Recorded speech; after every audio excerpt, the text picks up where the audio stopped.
The on-field. There's no escaping Carlton's scenario now. This is the most awful phase, I think, Jace, which we live through every couple of years, where everybody essentially has given up on the coach's tenure. David Teague, he's left there as the lone man speaking up for what he believes in and the hope and the job that he is still entrusted to do whilst waiting for ultimate judgment. And it has a moment where prematurely it's reported that he's been told when he hasn't. This is just a gruesome ending coming.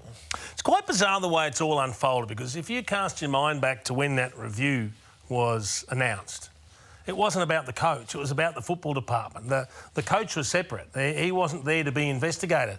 But it's morphed into more about an examination of David Teague than it has the rest of the football department, which is quite extraordinary, at least from the outside, not necessarily internally, but from the outside. I did the game the week before. They were terrific. They beat St Kilda. Great performance. I didn't do this game, but I kept one eye on it, and I couldn't believe what I was seeing. You could count on a couple of fingers the Carlton players that could walk off the ground and hold their head high after that performance. Maybe Newman, maybe Ed Curnow and Sam Walsh before he got injured. But slim pickings after that. So they're not doing their coach any favours whatsoever. No, it's always about the coach, and he's not going to be the only one the way that this is done. But to not be able to back up one performance with another, so they were able to conjure the special effort. When they'd created the mess, they applied themselves, absorb it all and go and fix it, and then can't apply the same level of determination or dedication a week down the track. Let me play devil's advocate to you. We've seen some wild fluctuations from some of the better teams in the competition. Geelong, for instance, who we'll talk about shortly. Some incredible upsets. We're prepared to excuse those poor performances, but as soon as Carlton put in a poor one, it's all on David Teague.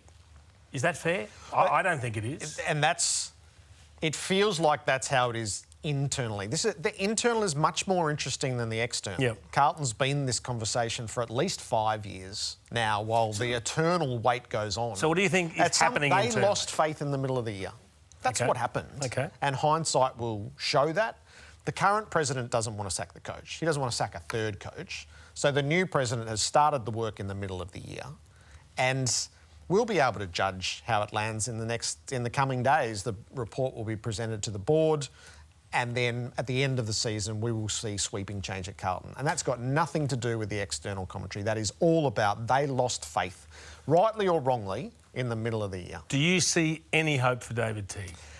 No, not from here. And I never thought that this would be his judgment year. This is going to be a really challenging one when the end comes, because he had half a season when he won the job. Yep. He had the COVID-interrupted season, which was fair on nobody.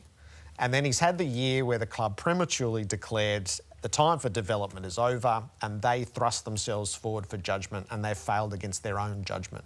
It's going to be a really challenging assessment to make as to whether it's fair or not.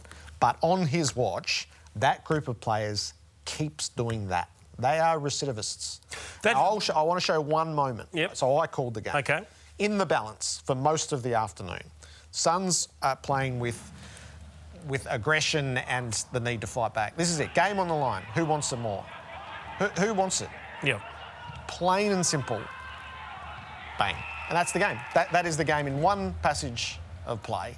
And yet we've sat here in other weeks and said, where are the Suns? This can't continue. They're a lost cause, and yet they can put in a performance like this. It can't just be about the coach. No. You said sweeping changes before. It has to be. If they're going to make change, you can't just change the coach and think everything else will be OK. It doesn't work like that. So they need to completely rebuild the culture of that football department. They need to put the building blocks down firmly, in concrete, and then start to gradually pile them on top of each other.